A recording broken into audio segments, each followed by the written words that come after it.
Itlog.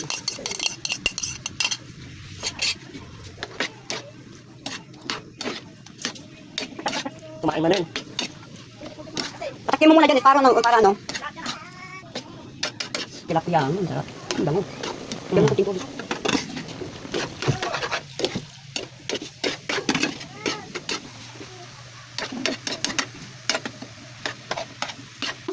Tingnan mo pa. Yung pagkabitan ng apoy nakatitig.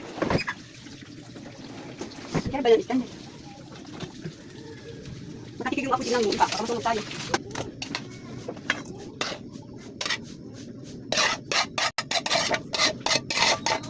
Wow, ang sarap ng ampalaya natin. Oo, wala ka na. Kaya, ay, baka pwede pusot. Pusot. Bakit? Bakit yung ginagawa ko? Kain tayo guys. Kain tayo Jordan. Open yung strata. Naman natin. Sarap. Kain na tayo guys. Ang sarap pala ang ampalaya. Wow. Kain tayo Jordan. Okay na? Ano naman natin?